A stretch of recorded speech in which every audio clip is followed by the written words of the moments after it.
Ballarning qələm quvvətini ашۇرايلى. Ballar tunji qadamdan başlapla utuq qazanış şart degan gap navbatga oila tarbiyasida moda bo'lib ketdi. O'ylaydiganimiz mushu, so'zlaydiganimiz mushu.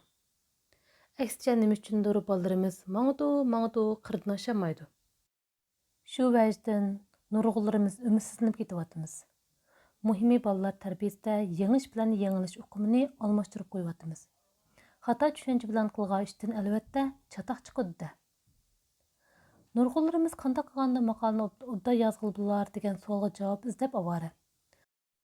Buluپمۇ o'rta boshlang'ich maktab bolalarining ko'pinchisi insho desa besh og'riydi. Bunga amal bor deyilsa, u dal bolalarni yoziqchilikqa haqiqiy qiziqtirishdir. 10 necha yildan buyon til adabiyot darsi o'tdim. Nurg'un yil til yoziq xizmati bilan shug'ullandim. Shunga yoziqchilikqa ishtiyoqim bor. Kichikdan tartibla maqolani obdan yozatdi. Boshlang'ich maktabda o'qitgan chog'larda yozgan insholarda mujmal jumla, xato xat deganlar asosan yo'q edi. Shunga har qatim eng yaxshi baholarni olatdi. Buluپمۇ to'liq o'rta maktab chiqqandan keyin muallim qizimning maqolasini boshqa o'quvchilarga ulgu o'rinda o'qitadigan bo'ldi. Qizim 2007 yili oliy maktab imtihoniga qatnashib, til adabiyotda 140 numr oldi.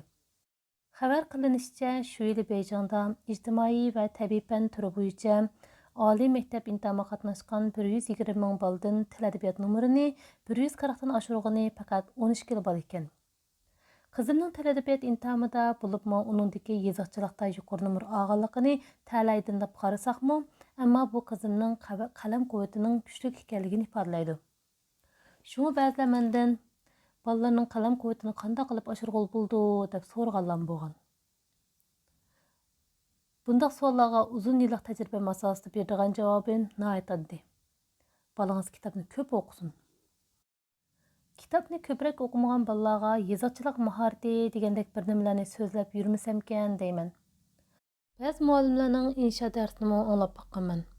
Menimcha undaq dars muallim o'zi so'zlab o'zi huzurlanadigan bolalarning qalam quvvatini oshirishga qilch foydasi yo'q o'yindan boshqa narsa emas. Kishilar hozir yoziqchilik mahoratini bakmo murakkablashtiryapti. Ularning bu haqda yakunlab chiqqan usul choralari samandek. Shunga bir parcha maqolani o'nglab yozolmaydigan muallimlarmi yoziqchilik mahoratini so'zlab titib etadi. Bumu yoziqchilik mahorati darsining o'quvchilarga qilch foydasi yo'q deyishimizdagi sabablardan. Go'zallik bilan oddiylik hamisha ma'nodosh keladi. Yoziqchilikni o'rganishmi shundoq. Jumladan eng esil mahorat dal ko'zga chiniqmaydigan oddiylikda yetildi. Yoziqchilikqa nisbatan aytganda kitobni ko'p o'qish eng negizlik, eng muhim va eng unumli katta mahorat sanaldi.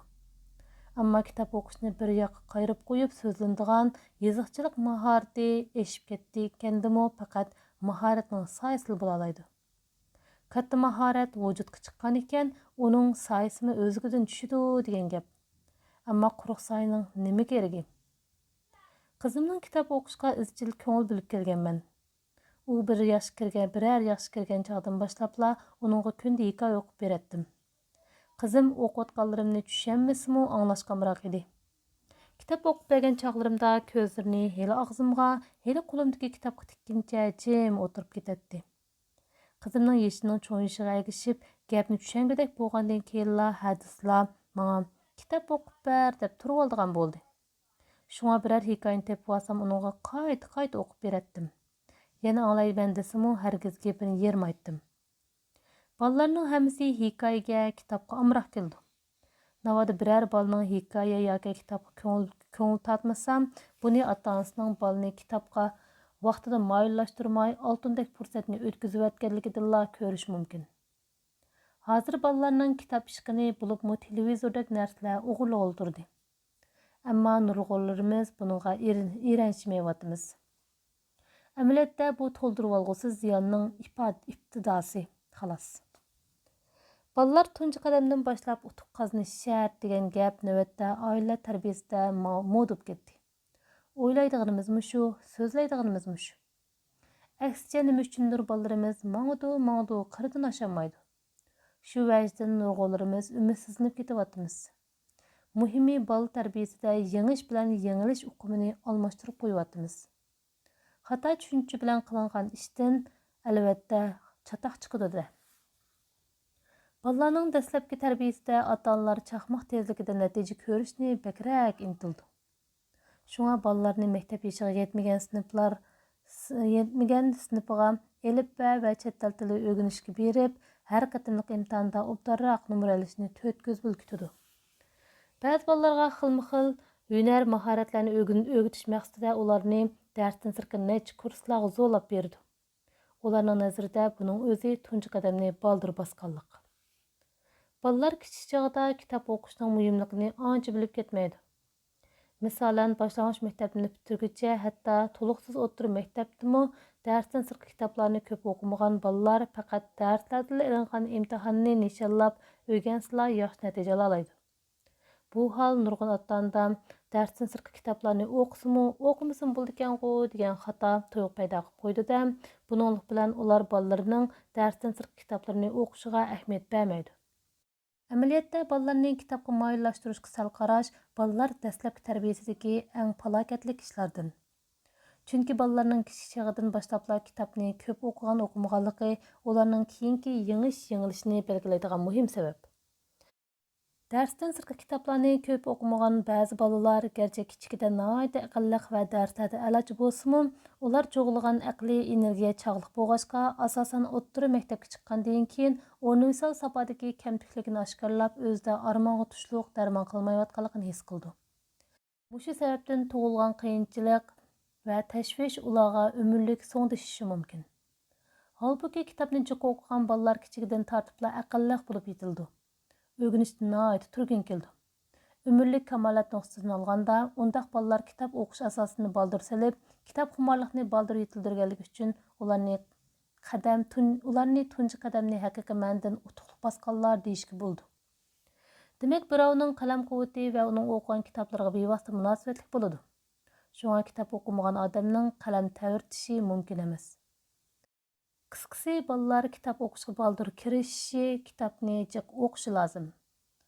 Navbatda elimizning til adabiyot darsligi o'lchimida boshlang'ich maktab balalari o'qigan darsdan sirtqi kitoblar 1,450,000 xatdan, to'liqsiz o'rta maktab balalarining 2,600,000 xatdan, to'liq o'rta maktab balalarining 1,500,000 xatdan kam bo'lmasligi lozim deb bekitilgan. Mush bo'yicha bo'lganda bir balaning to'liq o'rta maktabni bitirguncha o'qigan darsdan sirtqi kitoblari 5 milliondan 6 million xatgacha yetadi degan gap. Menimcha bu elimizning navbatdagi amaliy ahvoli asosida bekitilgan intayin tuvan o'lcham bo'lsa-mu, ko'p sondagi balalar bu o'lchamga yetishdan bakmi yiroq. Statistika qilinishicha, elimizdagi o'rta boshlang'ich maktab balalarining navbatdagi kitob o'qish qizg'inligi intayin tuvan bo'lib, ular o'qigan kitoblarning umumiy xat soni davlat bekitgan o'lchamning 20% ga yetmaydi ekan. Bu nima uchun? Ba'zi maqolalarda bu ahvol oliy maktab imtihon nishon qilingan darslar bek ig'ir bo'lganligi uchun balalarning kitob o'qishga darmoni qolmayotidi deb muloyiza qilinmoqda. Hozir eshak kuchun yetmasa ur to'qimni degandek hadislik gunohni oliy maktab imtihoniga qo'yib oldigan bo'ldik. Menimcha negizlik sabab yana balalarning qizg'inligida. Shunday emasmi? Oliy maktab imtihoni ajiba asiyatni o'yinxonaga atib o'tgan o'quvchilarning elektronlik o'yindagi darmonini ozroqmi xo'ratmaydi-ki? O'rta maktab balalaridagi kitob bezorligi boshlang'ich maktabda o'qitgan chog'dan shakllanib bo'lgan. Boshlang'ich maktab balalaridagi bu xil illatni bo'lsa, ota-onalar bilan muallimlarning balalarni kitob o'qishga qiziqtira olmaganligi keltirib chiqargan. Navoda ota-onalar balada kitob xumorliqni baldir yutildirib, balani kitob o'qishga xuddi 3 vaqt tamoqqa odatlantirgandek odatlantirayotgan bo'lsa, uning uchun to'liq o'rta maktabni bitirguncha bir necha million xatli kitobni o'qib o'tishi ancha bir ish albatta. Kitob xumor bola uchun kitob o'qish tas emas, balki osh tamoq yoki o'yinning o'rnidagi ham oddiy ham ko'ngilli ish bo'lg'achqa, uni kitob o'qishdan bo'ldi qil deb to'xtamaysiz. Qizim boshlang'ich maktabning 2-yilida boshlagan roman o'qish odatini izchil tashlamadi. U oliy maktab imtihoniga 3-4 oy qolgan chog'dagi qish ta'til mezgilidami bosh qashlig'idek vaqti yo'q turib yana 400,000 xatlik adabiy asar o'qigan edi. Demak, qizim uchun kitob o'qish yuk emas, balki lazzat, aram bag'ish ussizlik edi. Mushundaq hisoblab ko'rsam, qizimning to'liq o'rta maktabni bitirguncha o'qigan kitobi 15 milliondan 20 million xatga yetdi ekan. Kitapxumar balalar üçün bunu cıqtab ketkili bolmaydı. Til ədəbiyyat ögünüşdən məqsəd tilni tavlaş. Qızımның inşalarında əzəldən nabab cümlə, xata xət deganlar uçrab baqqan emas. Nima üçün? Çünki o o'qigan, ko'rminglagan nadir cümlələr onun tilini tavladı. Söz boyligini oshirdi. Tili pishiq, söz boyligi mo'l odamning cümlələrimi albatta bijirim chiqadi. Balalar kitobni jiq o'qib bersa, ularning ifodalash iqtidori eshib qolmay, ijodiy talantim yetildi. Qizimning insholarida chaqnagan ijodiyat iste'dodining uchqunlarini men ko'rganda hayajondan terimga sig'may qolatdim. Qizim to'liq o'rta maktabning 1-yilligida o'qiyotgan chog'da o'zicha yezib boqqan bir parcha hikoyasini tuyuqsiz ko'rib qolib, uningdagi jumlalarning ham ravon, ham pishiqligidan hayron qolgaydim. Chunki ilgari qizimning insho daftariga yozganlarini u bir mashiq ijodiyat degil bo'lmaydi deb qarab kekaydim. Ammo uning ash hikoyasini ko'rgandan keyin qizim navoda qalamning nini tep yeyman desimi utib chiqqidak degan o'yga kelib qoldim. Bu qizimni bu jihatda favqulodda talantli deganim emas. Chunki boshqa bolalarmi qizimdek kitobni ko'p o'qib bersa, qalamida tadrijiy yetildi. Elimiz ma'rifidagi til adabiyot o'qitishi uzundan beri bir xil naboblikdan qutulolmay kelyotidi. Til adabiyot darsini ko'ni qalbdan boshqacharoq so'zlashga petnamayotimiz. Muallimlar bilan bolalarning nurg'un vaqti, zehni, tekst va jumlalar tahlil ketidi. Asarlarning markaziy ideyasi va bilaklarining mazmunini so'zlab tushuntirishdek qerib og'ziga tish qolmagan ko'ni o'qitish usuli o'ttir boshlang'ich maktab til adabiyot dars munbirida hozirmi yana mazmun dastlab turibdi. Anchikili bir parcha til adabiyot darsligi bolalarning to'p-to'g'ri bir mavsumlik vaqtini oladi. Nima degan isrofchilik a? Til adabiyot ma'lumlarimi bolalarning kitob o'qishiga ahamiyat bermagachga nihoyat qiziqarli va jalbkor qilib o'tishga bo'ladigan til adabiyot darsini mazasiz, zerikishlik narsaga aylantirib qo'yotidi. Shunga bolalarning til adabiyot, insho degan narsadan jiq to'ydiq degan gaplarni hamisha anglab turamiz. Amaliyot isbotlab turadiki, bolalarning kitob o'qishga e'tiborsiz qarab, aksicha tili ham bolalarga grammatika darsini obdan o'rgatib, shu orqali qurilmasi to'g'ri jumlalarni tuzdiraman, darslikdagi boshqalarning gap so'zliklarini tahlil qilib berish yo'li orqali fasohatli jumlalarni yozdiraman deyish behuda avorchilik. Shundoqla paypaqa nahol qoqqandek bir ish. Darsdan sirtqi kitoblarni jiq o'qimagan bolalarning til adabiyot saviyasini til adabiyot darsligiga tayinib o'stirish, yezgiqchilik darsi orqali ularning qalam quvvatini oshirish mumkin emas. Matematikada biror teoremani o'zlashtirib olgan hamon u sizga taalluq bilimga aylandida, uni darhol qo'llanib unum hosil qila olasiz. Ammo yezgiqchilik nurg'un taraflarga chetiladigan, turli tuman o'zgarib turadigan tafakkur faoliyati. Uning ustiga sirtqi bilimni o'zlashtirib, uni o'zingizga xos iqtidorga aylantirish uchun xili jarayon ketadi. Har qanday yezgiqchilik mahorati qarmoqqa tushunishlik oson tuyuldi. Ammo uni o'zlashtirish oson emas. Joyida qo'llanish texmi tas. Durust. Hozir o'rta boshlang'ich maktablarning til adabiyot darsi nurg'un ijobiy taktikalar bilan o'tilyotidi. Muallimlar yurak-qonni aymay sarf qilyotidi. Ba'zi muallimlar til adabiyot darsiga jon kirgizyotidi. Hatto bolalarning inshosini ko'rib tuzish uchunmi nurg'un bosh qotiryotidi. Ammo bu tirishchiliklarga bolalarning darsdan sirtqi kitoblarni ko'plab o'qishi shart qilinmasa, muallimlarning to'kkan tari qumliq uchashgan urug'dek bekor ketadi. Qalami ojiz bo'libmi, boshlang'ich maktabning 4-yillik o'quvchilari yezgiqchilikni o'rganish uchun ishni oldi bilan kitob o'qishdan boshlash lozim. Esil asarga yezgiqchilikdagi yuksak mahorat singdirilgan bo'lg'achqa, kitob o'qishning o'zi yezgiqchilik mahoratini o'rganish hisoblanadi. Shunga kitobni ko'p o'qigan odamning qalbimi tadrijiy pishib boradi. Demak, ko'nlar ko'rminglab kitob ko'rsang, qalaming durdonlar tamor deb beka aytmagan. Kitob o'qish orqali qalam quvvatini oshirish anglamoqqa nihoyat uzoq bir musofadek tuyuldi. Amaliyotda u eng tejashlik, eng unumlik, eng ko'ngillik va eng bevosita usul. Halbuki qanchaki oson ishni vujudga chiqarmoq shuncha tez tushidi. Burunning uchini ko'radigan odat nurg'unlarimizni to'g'ri hukmlash iqtidoridan mahrum qiladi. Nurg'unlarimiz odatda bolalarning kitob o'qishiga izchil sal qaraymizu, Әмма балыға yezıqçılıqni tezli ögütüp qo'yishning amalini izlaymiz. Hozirgi bu jihatdagi bozor ehtiyojimi dal mushu vajdan shakllangan. Hozir kitob jurnallardan bolalarga yezıqçılıqni tez ögütish haqidagi 4 o'lchamlik to'r orqali o'rganish usuli, yezıqçılıqni chaqmoq tezligida egallash usuli, haftada hammaga pishib chiqish usuli degandek e'lonlarni ko'rib turmiz. Bolalarga yezıqçılıqni naq maydonning o'zida o'gitib o'tadigan bir necha aqillar bilan asralashib baxtim. Ular ko'pincha naq maydonda ilhomlantirish taktikasi bilan bolalarning tafakkur andisini turg'izib chiqishga yetaklab, odatdagi o'qitishda qo'llanadigan majburiy jumla tuzish chorasini ishlatadi ekan. Bolalar rost degandekla naq maydonning o'zida biror parcha maqolani yozib chiqa oladi ekan. Qaramoqqa bu xulosol xalq keldigandek ko'rinadi ekan.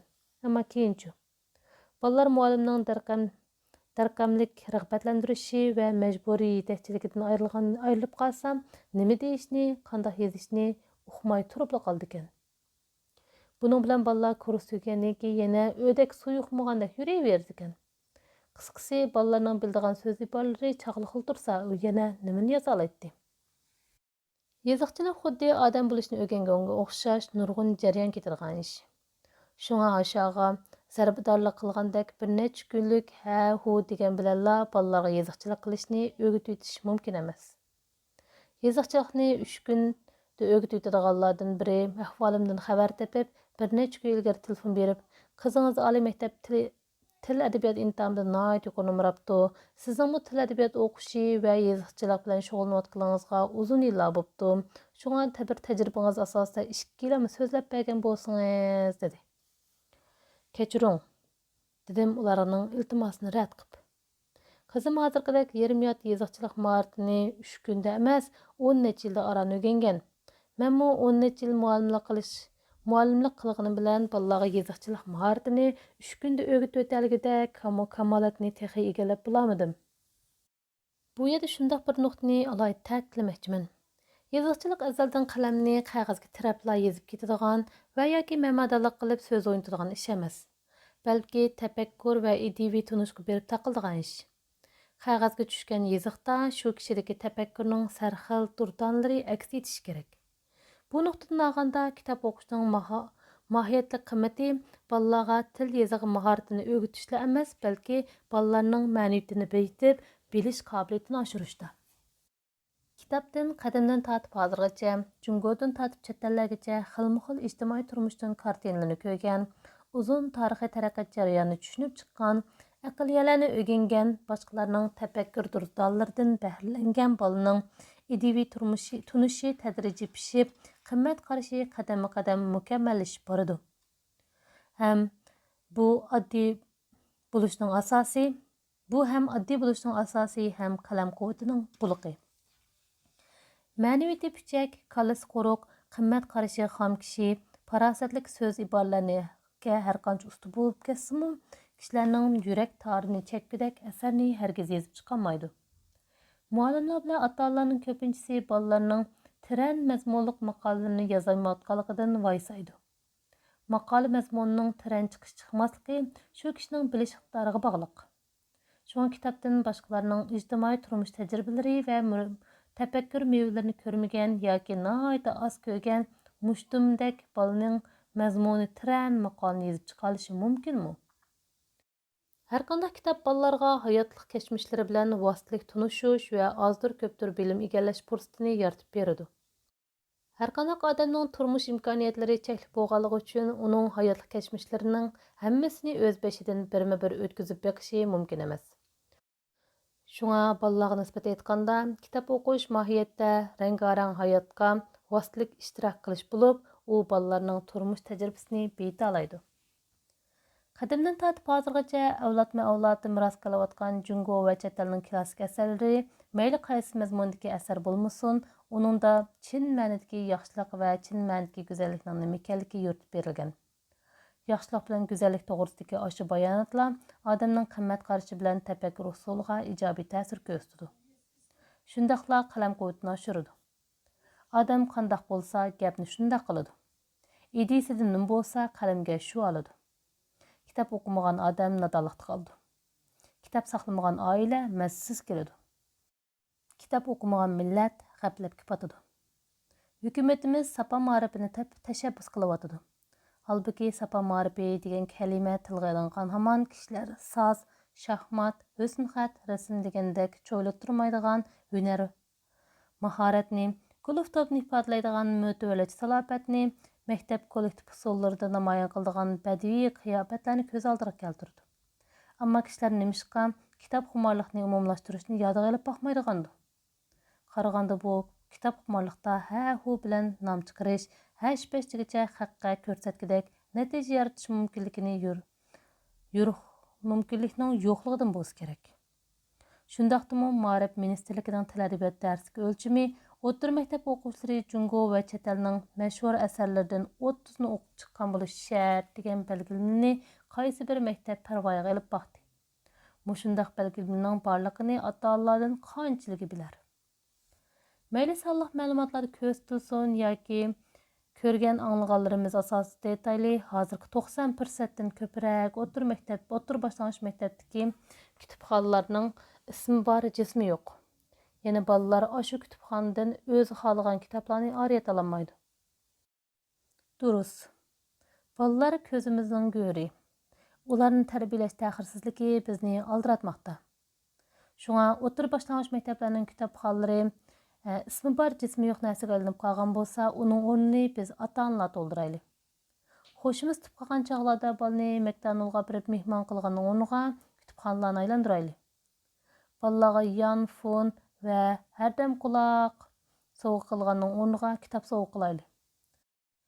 Bulupmu bolasining qەلەم qۇۋۋىتىنىڭ ojizligidan beshi qatib uni haqqi yuqori tez o'g'inish kurslariga olib berayotgan ota-onalar ballarga kitob ilib beraylik. Ballarni kitob qiziqtirishning amalini topaylik. Ularga kitob o'qishning televizor ko'rgan, elektronlik o'yinchiq o'ynaganga o'xshashli qiziqarli ekanligini bildiraylik.